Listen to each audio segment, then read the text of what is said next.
a specific topic, or where you just have an answer, or you can have threaded discussions where, which is typically, how they're used, where, you have responses and responses to those responses. So it's just another way to have asynchronous discussion. And especially now with obviously, a lot of the classes being online, I think it's a great way to interact with the students, and provides a lot of flexibility. And the other good thing about it is that it can be a graded assignment. It can be set up in a way that, and I encourage you to set it up in a way where, you assign points and grade it for students. And it is integrated into the grade book. Now, has anyone used discussion boards before I sort of talk about some of the benefits? Has anyone used it or would like to share how they've used it and how it's worked? I've used them quite a bit, but I don't really have that much to share. I'm hoping to get better, and especially in terms of a couple things. So, okay. And how have you used it, Judy? Was it like an introduce yourself type of thing, or did you post specific questions related to the content? I had, so in the MicroMasters, these fine people on the call set up a lot of really great discussion boards. So, so I've seen them there. And then in my core class, I actually had a current events discussion board where students had to post a current events article every week that had something to do with marketing and say how it's related to the class. Oh. That actually was pretty successful, although they groaned about it. It was a lot of work, but I thought it was good.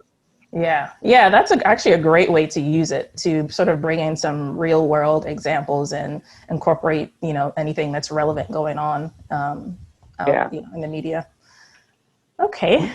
We use them quite a lot in the online MBA, in the financial accounting and managerial accounting classes. And so that although they're set up for a section, so you've got no more than 25 students in each one, and each week we have at least 2 specific threads.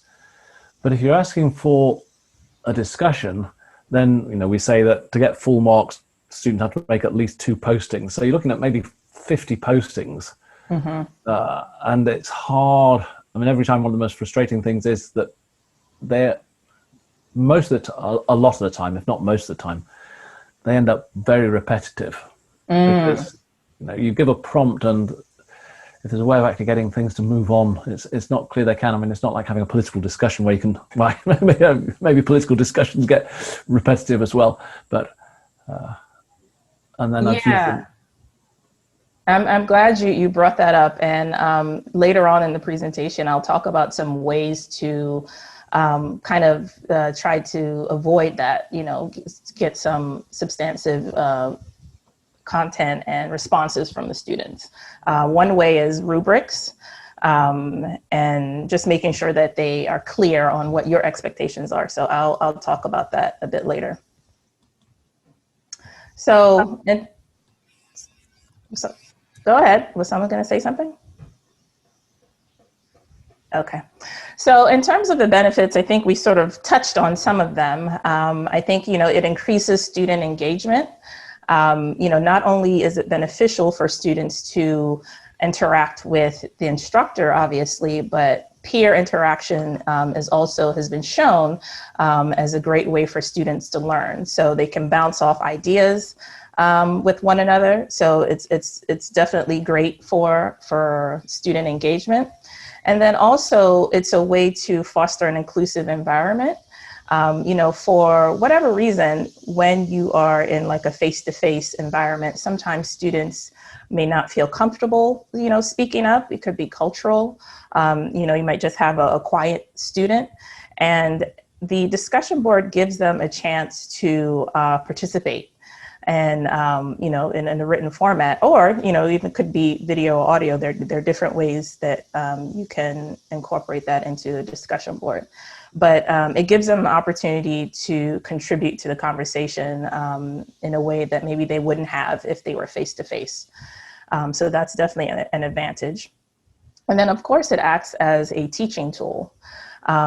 you know, starting those conversations and seeing the students' responses, you can see if there are any gaps in their understanding of the content, and you can go in and, you know, start to have a conversation, or, you know, maybe correct anything or provide feedback on, you know, what they are posting.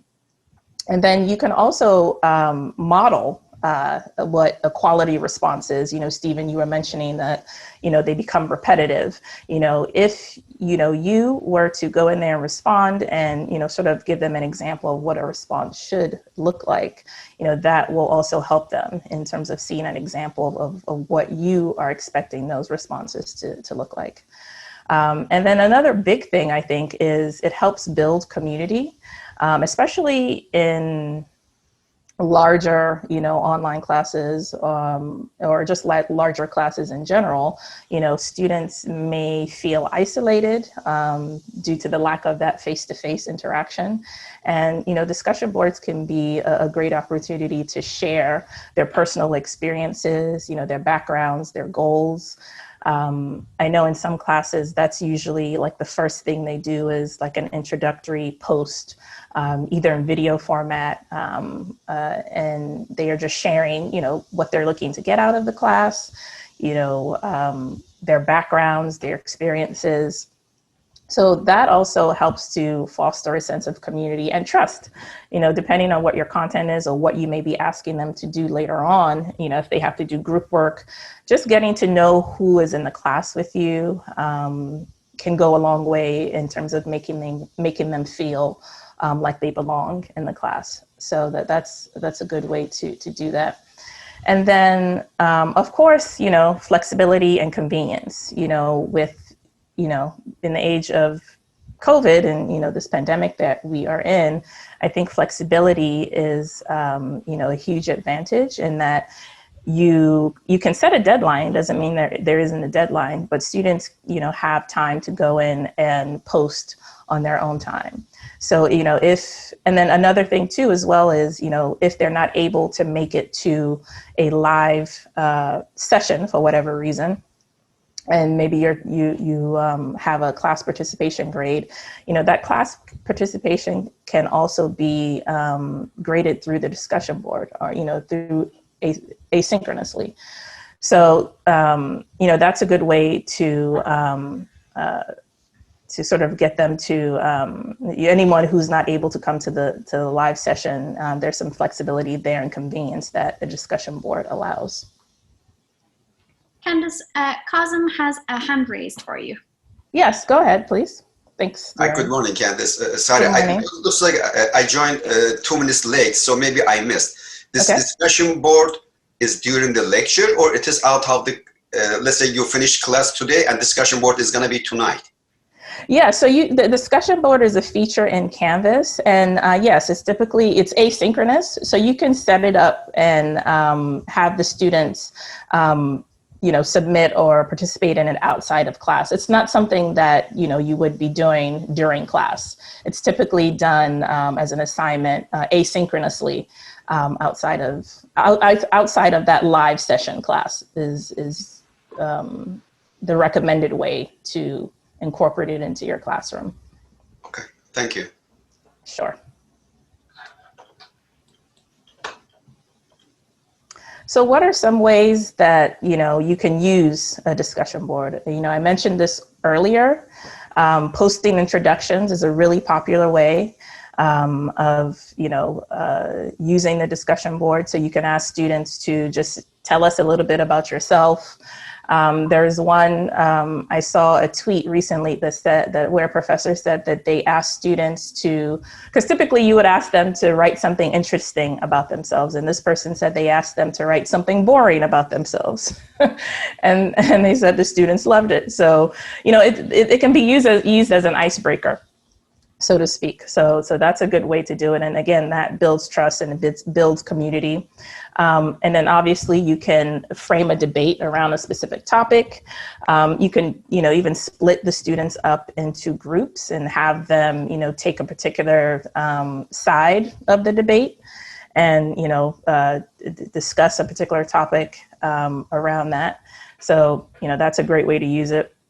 And then they can brainstorm solutions to a particular problem.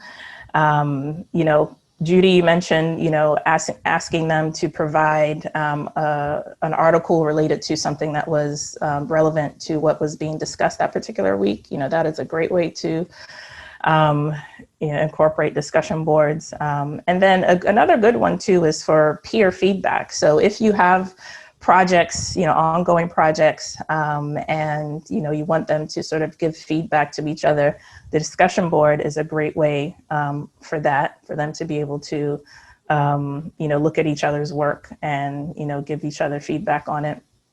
And then, of course, you know, ask questions. You can set up your discussion board where maybe you have like a frequently asked thread, ask questions thread. And if you are finding that you're getting, you know, questions, same question all the time, you know, posting that on the discussion board or encouraging students to post to the discussion board so that everyone can see it and benefit from that answer.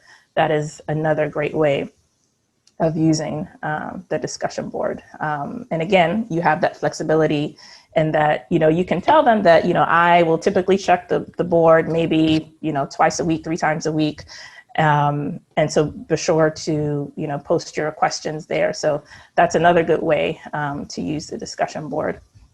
And then just some benefits to using that is that, you know, like I said earlier, you know, you can use it as a way to grade participation. And this is another method. You know, one way, you know, is through the, if you wanted to do like a live session.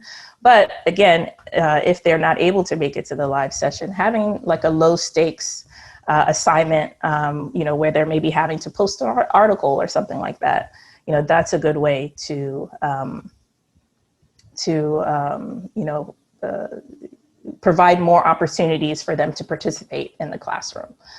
And then obviously they can, you can have them find examples of concepts to check their understanding. So like I said, you can be able to identify any gaps in the learning, and even encourage other students to answer questions too. You know, if students you know, feel like, you know, they understand that particular question, you know, that's another way for them to you know, sort of test their understanding of something, is being able to explain it to other people.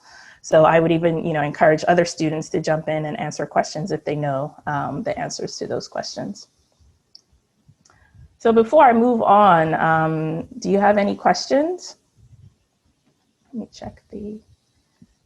Yeah, Candace, just one thing, and I know that you mentioned this when you were talking about building community, but I think I was surprised how much differently this works in the online space, because, you know, I always assign a discussion and then they get extra points for commenting on another person's share or response, right? So if I give 15 points, 10 is for their original response, and then 5 is for their comment on somebody else's.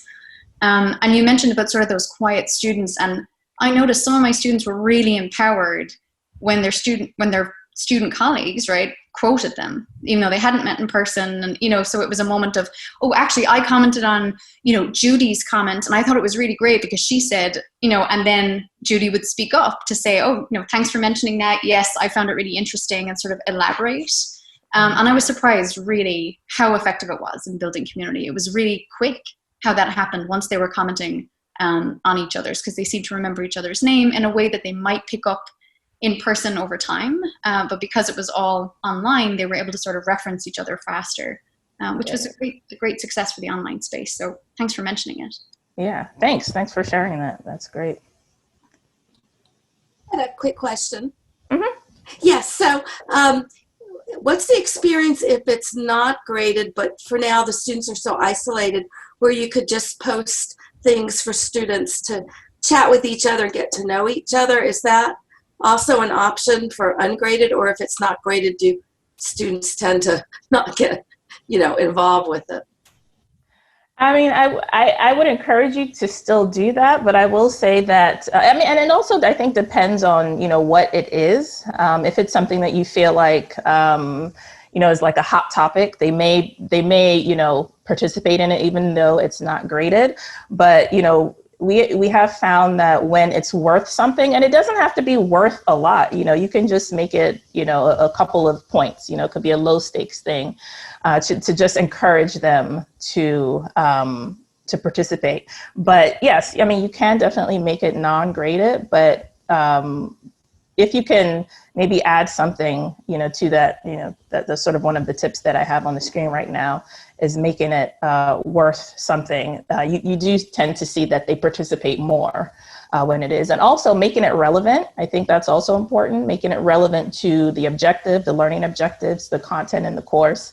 I think you'll find that that works better too as well, to get them to participate. So I think it's sort of like a combination of things. Mm-hmm. Thanks. Yeah, thanks, Roxanne. I think it's really important what you say about the use of discussion boards building community. I find that definitely one of the biggest pluses about it, even in the online class. And obviously some of the online students have met each other through the opening residences, but otherwise not so much. And I mean, you just notice that through the reaction as it sort of throughout the course, it gets more so.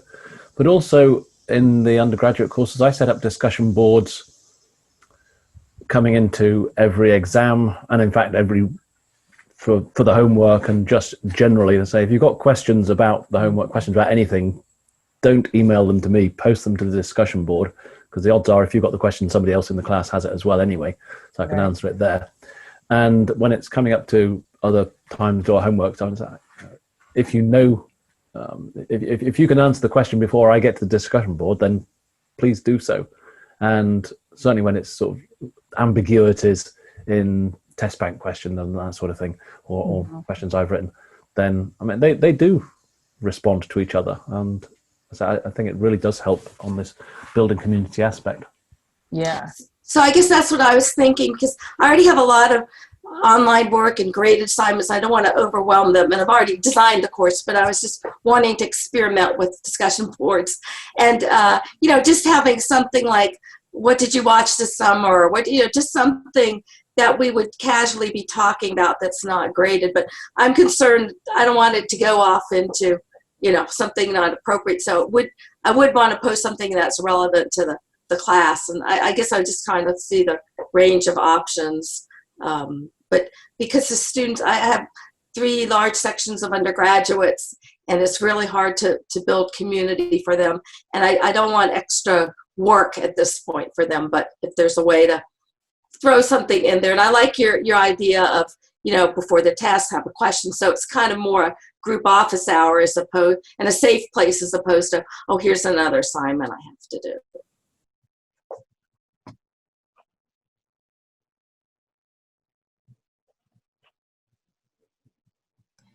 Candace had been mentioning that her internet was giving her problems today, so I think she might have just had to hop off for a second. Okay, it wasn't my question. She wasn't so horrified. Oh no!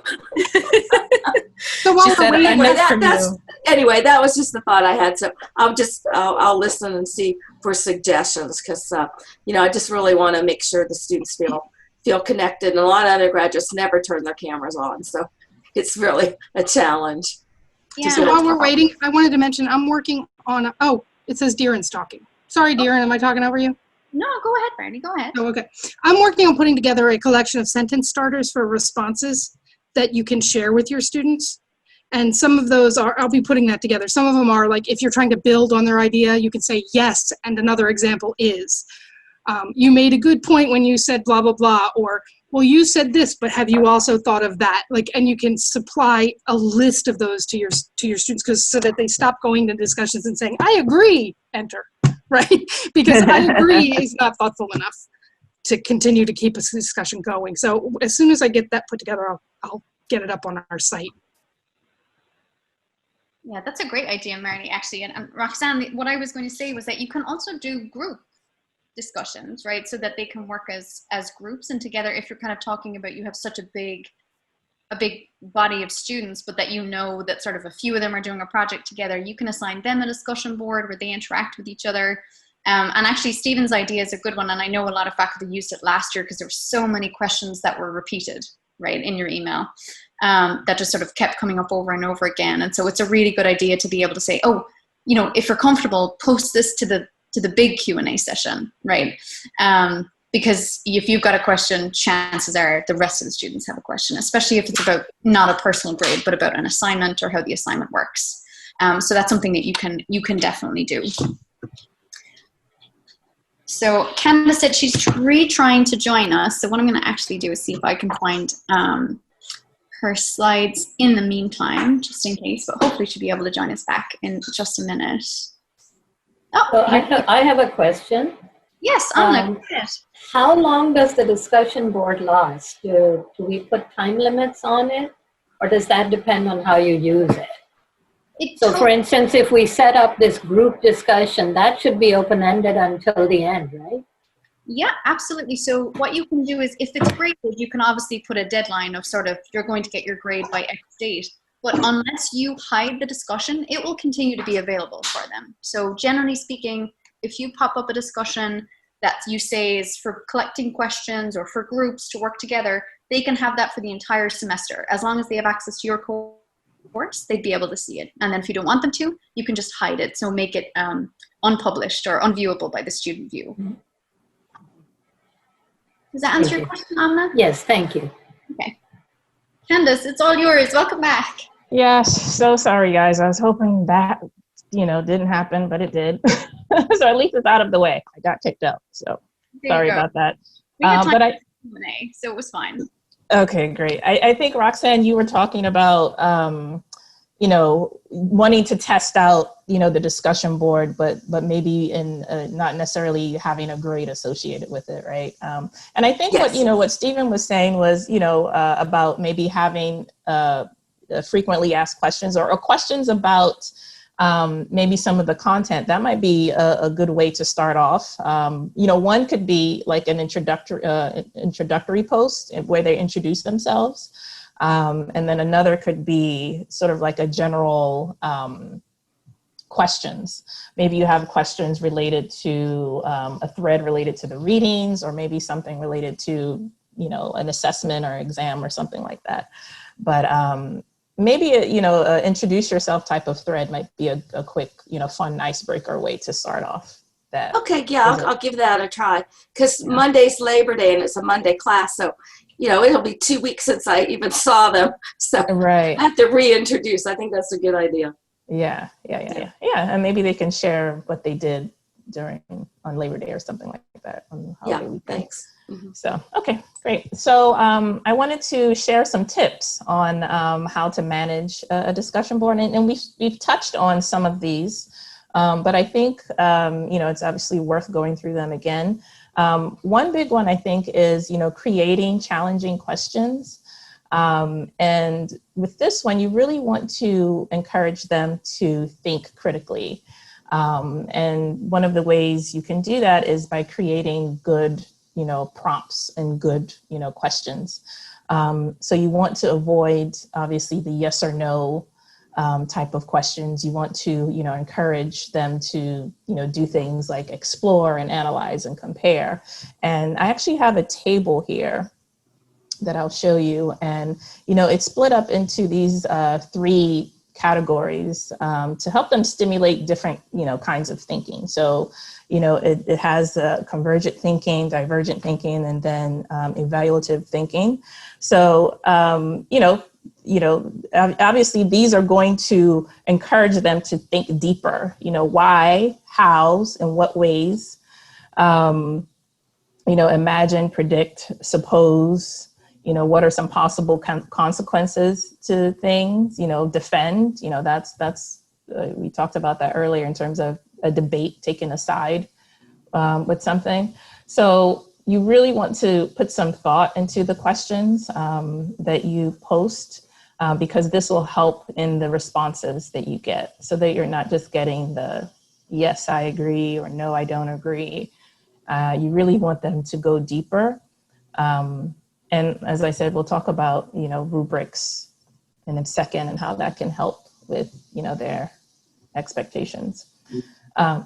Yes, go ahead. Was someone about to say something? No? Okay. So along those veins, so you want to make sure you're setting clear expectations. So when I show you how to, create the discussion board in Canvas, you're going to have a section where you can enter text, and that's where you're going to provide your instructions. So, you want to be clear on what you want students to respond to, how often you want them to respond. So if, Darren was mentioning that, she had the initial response, but also gave them extra points if they responded to another student. So, if you want them to respond to another student, be sure to be clear on that. And then, the quality of their response. And if there's a deadline, I think when I came in, I was hearing how long should the discussions go on. Typically you want to put a deadline on the discussion board so that, they know, okay, I have to do this by then. And you can put a deadline for, their initial response, or you could and you could also put a deadline for when you want them to respond to other students in the classroom. And then also, yes. Hi, Candace, this is Judy. Can you say a bit more about how to do that? That's kind of one of my outstanding questions is, how do I say that the initial, I set up my deadlines to be their initial post, and then I say, okay, now go back and respond to 2 or 3 other people. I give them specifics, but is there a way to set a deadline for that second response? The way I've seen it done is maybe you put the deadline for the first response written in the instructions, right? So you put the initial deadline written for the instructions in with the instructions, and then the final deadline, which would be respond to 2 people by this deadline, you can put that directly into Canvas. And another thing that I think would help with that is Canvas has this feature where it says you can't see other people's response until you respond. So that also, I think, helps too. And I'll when I get to the demo, I'll show you where you can check that box there. But that also helps too with making sure that they're posting early enough so that then, because a lot of times you will have, the eager students who will post, and it's usually maybe like 1 or 2 of them. But if you're requiring them to respond to other people, they don't have, much to respond to. So if you require that they, in order for them to see other people's posts, they have to post something. That also helps with that. So, okay. But I'll go to the demo and show you where you can check that. That sounds good. I've already set up about 1 million discussion boards with the deadline being for the first post. So I think I'll just have to brainstorm about how to deal with this second post thing. Mm-hmm. Yeah, when we go into the demo, we can take a look there. How many times do we? It also asks how many tries should they have. What does that mean? How many tries they should have for the discussion board? Yeah, I mean, in all of these, how many times should they be allowed on, or something like that? That sounds like a quiz feature. Okay. That's not something I've seen with the discussion board because they can post it as many times as possible, really. It doesn't limit the amount of times that they post specifically for the discussion board. Yeah. The danger with having them post, if you require them to post before they can see anything, what I've found then is that is a way of generating a lot of repetition because they don't know what anybody else has said. So they each their first post is the obvious stuff. And also, on the other hand, if you want to, and we found this particularly in the online MBA where we're using it, if you set it up as one assignment, and again, you've got 25 students and you want to spread them between multiple threads, because if you've got 25 students all on answering the same question, then repetition is nigh inevitable. So you say, okay, well, we'll set it up with 2 threads within there. And then obviously that you've actually got to have we've got to seed the discussion with the threads, and we've got to enable them to actually see the discussion board so they actually know which thread they're responding to anyway. And if you say, oh, well, if you have separate threads in separate discussions, then that makes the grading an absolute pain, because are they answering one thread, or in effect, are they answering one discussion board or two discussion boards? I mean, and because you said, look, we want you involved, you'll learn more that way. You can either post, but you don't need to be restricted to just this week's involvement on a single thread. So, so there's no perfect way. And getting back to Judy's point, the way we do it there, we have the first discussion, the first posting due by the middle of the week, and we say at least one before, at least one after the synchronous class, and you can tell whether they're late just by looking at the dates. I mean, so the Canvas responds and says, hey, this posting was late, which I don't really care very much about, and then you can see when the last threads are late or not, because did they come in before the deadline? So we say that at least one before, at least one after. Some people are going to you just want to avoid everybody posting early and avoid everybody posting late, but otherwise I'm not too bothered if there's one person occasionally posts too early or too late. And Stephen, do you ever do put them in specific groups, like using that Canvas feature? Because, in Canvas, you can put them in groups and then have a discussion that way.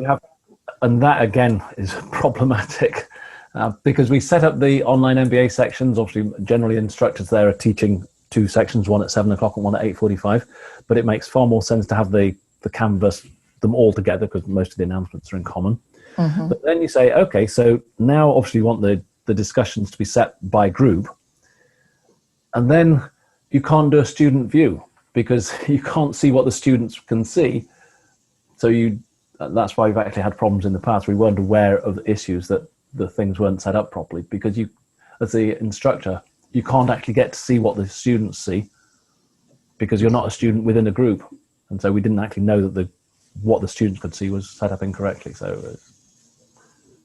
So you weren't able, that's interesting, because you should be able to go into each group and see. I mean, I don't know how it's set up in the OMBA, but when you split the students up into groups, you should be able to go in and see what they... As an instructor, I can go into the discussions for the group once they're going on. But as student view, I can't actually see what it is, because when student view, it pretends you're a student, but it doesn't put the pretend student into either of any of the groups. Oh, okay. Okay. Yeah, I have some. I'm wondering. So, why do you want to go in as student view for the discussions? To make sure it's set up properly, that they can actually see the threads. I see what you're saying. Okay, before it's set up. Before it's set up and test it. Yeah. I see what you're saying. Yeah. Yeah. I mean, you might still be. There might be a way around that, but I don't know. I'll do some research on that and see. I'd be interested if there is. Thanks. Yeah. And so, yes. So, we talked about making it worth something, so that you encourage them to participate, I think depending on what it is, I mean, you can even do case discussions online. I know professors that have done, case discussions online. So obviously that is worth, a significant amount. But, like I said, you could do, if they're posting articles or something low stakes, it could be worth, a couple of points, 5-10 points, depending on what you want to do. But I would definitely encourage you to make it worth something, to encourage them to participate in the discussion. And then it's important to clarify your role. So, will you, be clear on how often you will be contributing to the discussion? You don't necessarily have to respond to every student, but, every student that posts something, but, you can respond to, a few of the students so that they know that you are also engaged in the dialogue. And like I said earlier, gives you a chance to model the type of response that you're looking for. So you're looking for quality responses, things that are pushing the conversation forward, and not just that yes, no, I agree type of response. So, make sure that they're clear on, whether or not you will be in there and participating with them. And then provide netiquette rules. So netiquette. Wait, hey, Candace, this is Yes. Judy. Can you say a bit more about, for instance, like a class with 50 students or something, what is the appropriate role for us? Should we save any evaluative comments until we get to the live session?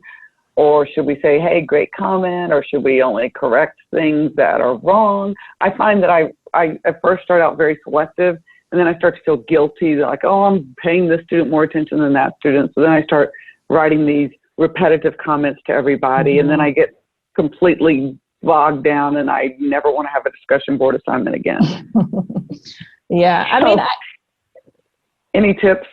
Yes, I mean, I think it sort of depends on what the assignment is.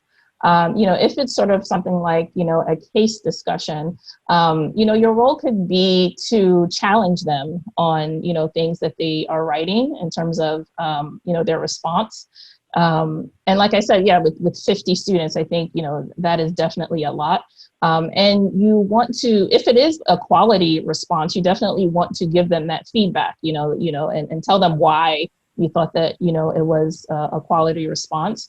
And because I think that allows other students as well to see that you're in there being engaged, and if there are any sort of gaps that you recognize, you can even say that, I've noticed that, this seems to be a pattern in people's responses. I will address this in our live session this week or something like that. So it can be an opportunity for you to say that you have noticed something and that, you will address it, coming up. Or you can maybe point them in the direction of some articles or your previous readings or something like that. So I think, it's sort of like a combination of everything, but, obviously you don't want to overwhelm yourself. And that also goes along with sort of the last thing on this list, which is providing a rubric, because I think a rubric as well sort of gives them that more detailed information as to what you are looking for. And so, doing that as well as using a rubric will cut down on your time as well. And when you're using the rubric, I mean, Judy, you've done that before. You can obviously provide some additional comments there if you feel the need to. But I think, one of the biggest things is that you can just model what you're looking for, not necessarily like right or wrong.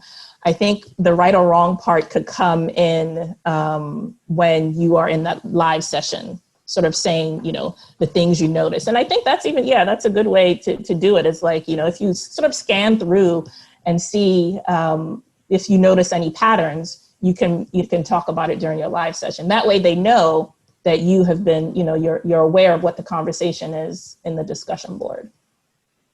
Okay. All right. Awesome. Thank you. Yes. This is Stephen again. What I found is that you set up these discussions, and most of the online discussion boards has been on the online MBA.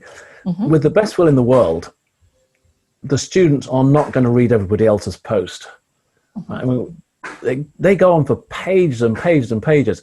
And so what I have done, not every week, but often as I'm going through and grading them, then there'll be stuff that crops up, which I think is particularly notable.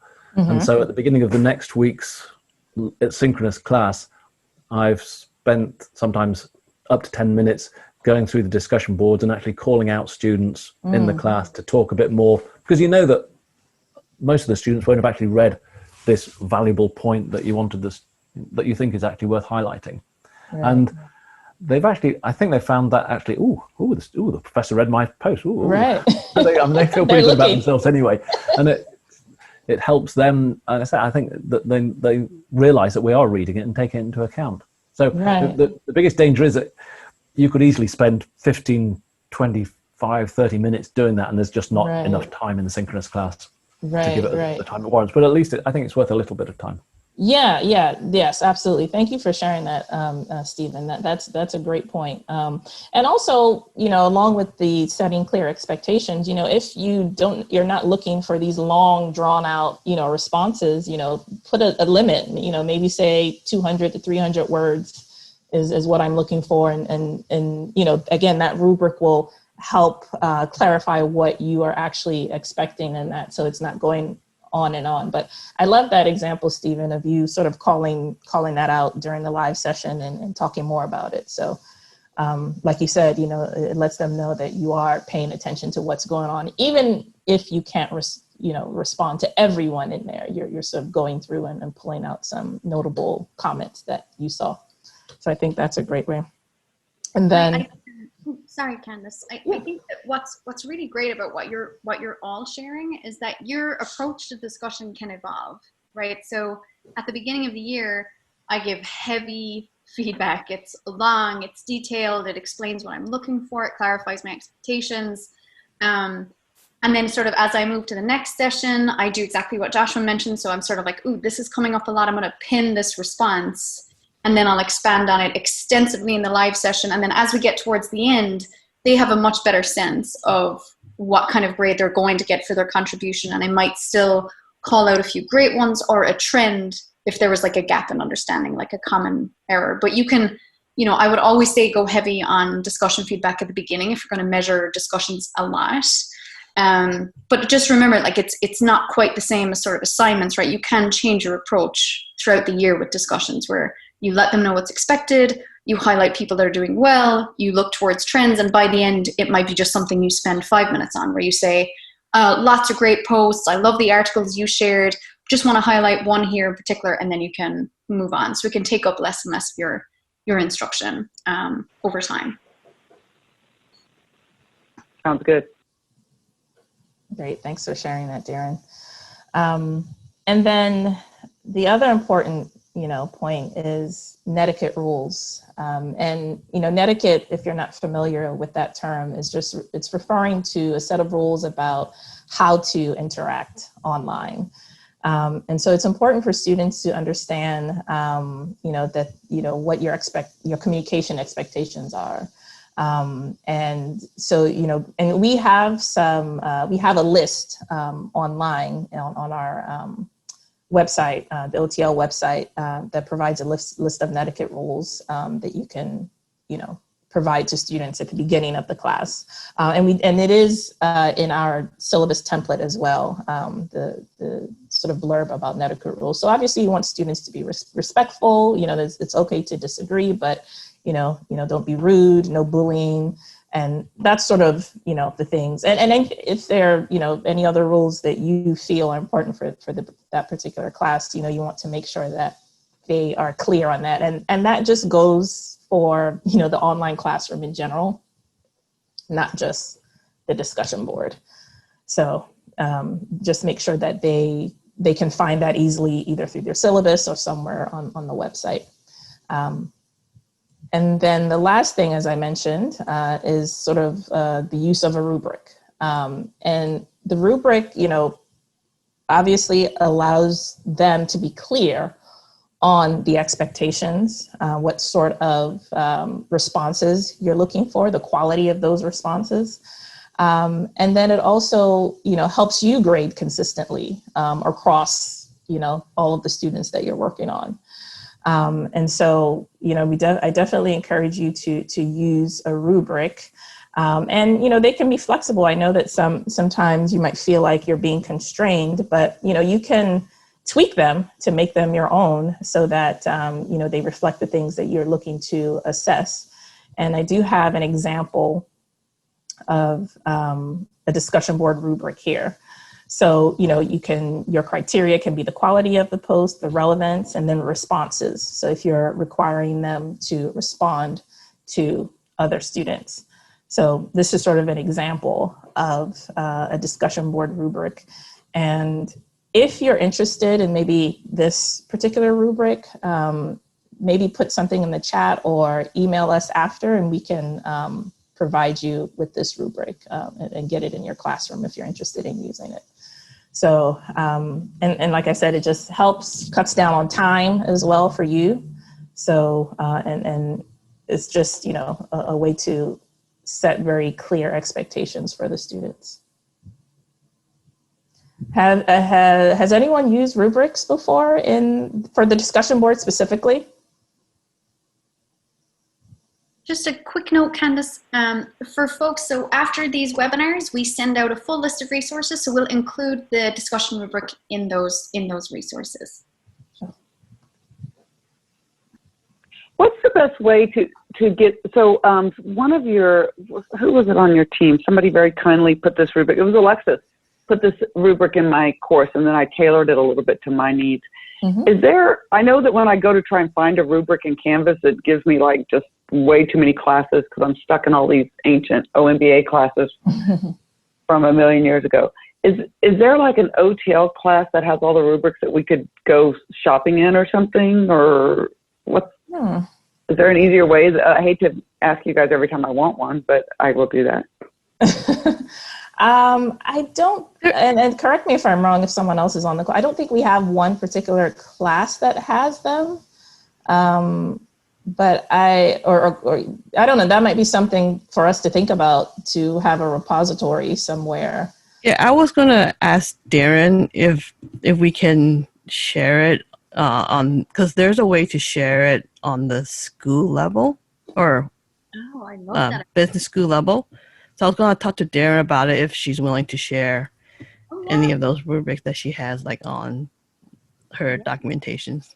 I think that's a brilliant idea. So we have a lot of them, Judy, on the website, but not this one, not the discussion one. So anything that like you could immediately just import into Canvas, I think it'd be great to have like an OTL class or like you mentioned. Yeah, because even if I saw this on, I actually saw this on y'all's website on one of the things about this, on the thing about discussion boards actually. And I was like, oh, I want that. But last time I created a rubric, it was way harder than I thought, just tedious. And I thought, I know that these guys have this somewhere. And so Alexis put it into my course for me. That's a brilliant idea. Noted. Absolutely. Yeah, we can make that. Cool. Okay.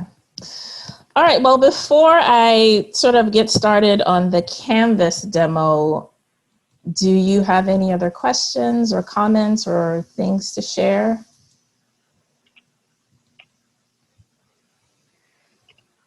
I have to run to a meeting. I just want to say thank you so much, guys. I really appreciate it. Sure. Thanks for coming, Judy. Nice to see you. Thank you. Likewise.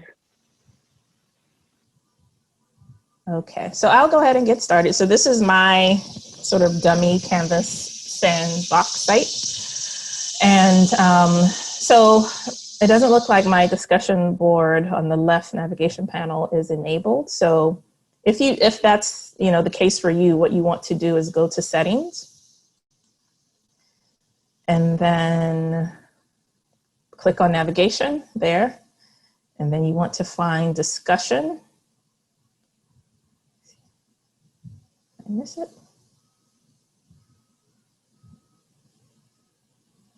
Oh, there it is. And then click enable. And I like to move it up a bit. And then click save. And then, so it should pop up on the left. So you would just click on it. And then to create a new, so this is just a past one that I've created. So to create a new discussion thread, you would just click on discussion and then, title it, whatever you want to title it. I think I'll just call this one, introduce yourself. Oh, there you go. And then, put in some instructions. I have some instructions that I'm just going to paste in here. And then here you can, depending on if you have a class that has multiple sections, one site that has multiple sections, this is where I don't have that, so it's not giving me the option. But if you wanted to separate the sections, you can do that. Or you could just leave them all in one section. It's sort of up to you. And then typically you want to choose, and then here you can attach a file too. So if you want to attach something else, an Excel document or just some additional information to go along with that they would need to complete the assignment, you can go ahead and do that. And then you can allow, and then typically you want to do that, allow threaded replies so that, you know, people can respond to each other's posts. And like I said, this is where if you want them to post before seeing other people's replies, this is where you would check that. And then the enable podcast feed, typically, you know, you shouldn't have to use that. I think that's just an external way to get to subscribe to the posts, but you shouldn't have to use that. And then if you want to grade it, this is where you would specify that you want it graded. And then you can decide if you want to allow liking. I typically leave that blank, but you know, if you want to, you can. And then if it's a group discussion, this is where you would specify that. So what happens is that this would break it up into groups that you've already created in the group section, or you can actually create them here. If I didn't have this group already created, it would give me prompts to create a group there. So, but I'm just gonna check this for right now. And you can give it a point value. Now, if you didn't want this to be graded, it's important that you change this display grade to, or you would uncheck this. And then that way, if you uncheck that, it doesn't go to the grade book. Because if you leave this graded, and let's say you put like 0 or something like that, you would see it in your grade book, and you might just want to keep that clean for assignments that, you know, you are going to grade. So you put the points here, you know, and, you know, put it in the right assignment group, you know, whatever assignment it is, if it's class participation or however you want to categorize it. And then here you can put the due date. Can you guys still hear me? I can. Okay, Yep. Great. I thought it happened again. Sorry. So you put the due date. So I know Judy had that question, but she hopped off. So I think this might be a way to sort of do the first response. Like, so you can, if let's say your first response, you want your first response to be, let's say, the 10th of September. And then you can use the until option as a way to specify the due date for your responses. So they wouldn't see, no, that wouldn't work. No, it would be the due date, right? Not the available date, because the available date means that they won't be able to see the assignment. So here, this could be the initial response. And then let's say you want them to respond to someone else by the 15th or something. That could be that date. Now, Suzanne, what do you think about that? Do you think that that could work for the first response and then like the last response? Yeah, that could work. But I don't know. When you put the until date, does it let you see? Is it still? Yeah, it's still there, right? They just won't let you post the response. Yeah, so this basically means you can't post a response after the 15th. Okay. So if it's due, I'm thinking you can just, you know, clarify with the students that your first response is due by the 10th. And then your last response, or respond to 2 of your colleagues or students by the 15th. And then, you know, save it. And that just means that they won't be able to respond after that time. Yeah, so that could work. And then I think when you look in the speed grader, it'll show you like which one was posted late, so you can see which one would be the response. Right. Yeah. Okay. So that might be a way to get around that. And I think in the OMBA, what they typically do is put like the initial response in, like here. You know, like, you know, your initial response is due here and your other one is due there. But I guess if you want like a more official way, because that way you wouldn't know if it would be harder to figure that out if they, you know, posted their initial response past the due date. But so that's a way to sort of get around that. So yeah, so this is a way to post a response. And so, you know, if I were responding this is where I would put that. And you can include, for whoever is responding, you can include a video, insert media. If you gave them the option to maybe post like, audio, video, or in written format, this editor here, this HTML editor, allows you to do that. If they wanted to record something in Panopto and then embed it here, they could definitely do that. And so that's typically how the discussion, and so you could go on and on. So someone could respond to what I put here and sort of keep it going.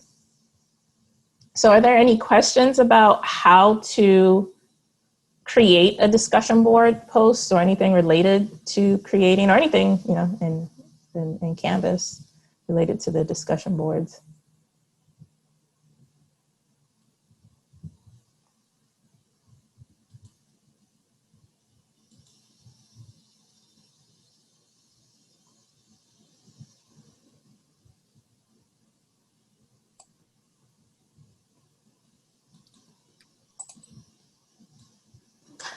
Just I guess one quick thing. I think if you have multiple deadlines, I think the student might get a signal that something is late, even though you want them to continue responding.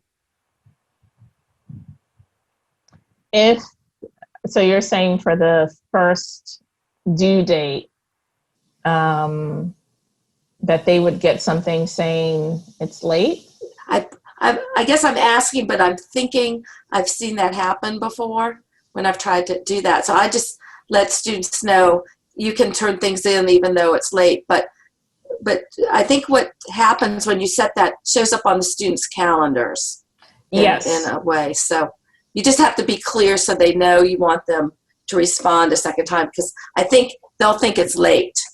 Yeah. So you know what, that's a great point, Roxanne. Definitely be as clear as possible so that they understand what those due dates mean. If you do decide to use both of them, you can say, your first due date is for your first post, and then the last one is for, once you respond to other people.